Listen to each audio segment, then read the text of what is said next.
I watched Weasel and waited. Finally, his breathing was deep and regular. His mouth dropped open, and his fingers loosened on the rifle. Without making any noise or sudden movement, I began to test my bonds. I was lying on my side, my hands tied to the top crosspiece of the chair. Above my head, my feet spread and tied separately to the two front legs of the chair. It wasn't exactly comfortable. At first, I concentrated on my hands. As Weasel had tied the knots, I'd push against the tightening of them as much as I dared, hoping to gain myself some slack. I figured it was harder to tighten up on a knot made with bulky cloth than one made with rope, and it looked like I was right. Now, every time I pushed against the knots, I gained some room. My hands were still small, not like paws so big and rough and knobby from hard work, so I didn't need much. Finally, my hand slipped free. I blessed whiskey for addling a man's wits and making him careless. I felt strange, calm and cold, as I inched my hands ever so carefully down to the knots holding my feet, keeping an eye on Weasel all the time.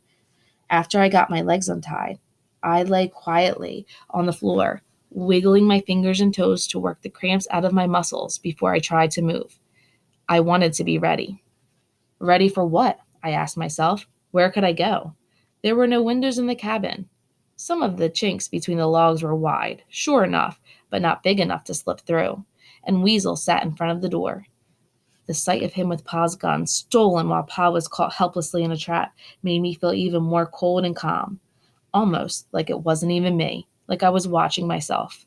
I stood up, made sure all of my parts were working, and walked across the room without making a sound.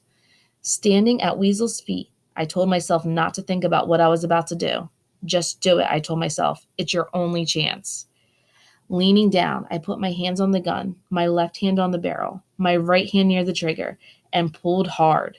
Weasel's hands tightened on the rifle and his eyes flew open, staring into mine with a crazy, startled look. Being as I was standing up and fully awake, it wasn't too hard to reach down and wrest the gun from Weasel's grasp. He bellowed like an animal and tried to struggle to his feet. I never pointed a gun at a human being before, but I didn't think twice. I held it on Weasel and said, I'm leaving now. Move away from the door and don't try to stop me. My voice sounded high and shaky, and I knew what I must look like to Weasel.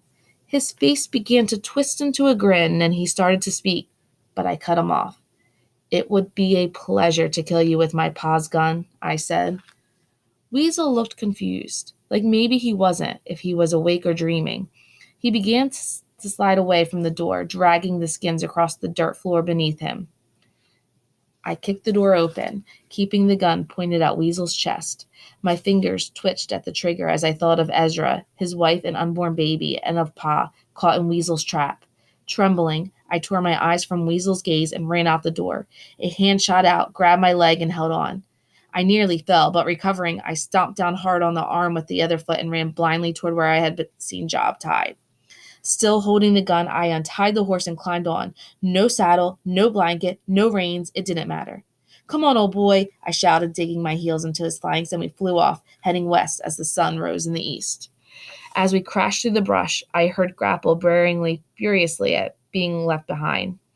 Weasel could never catch us on the old mule, and from the curses that followed us, I reckon he knew it.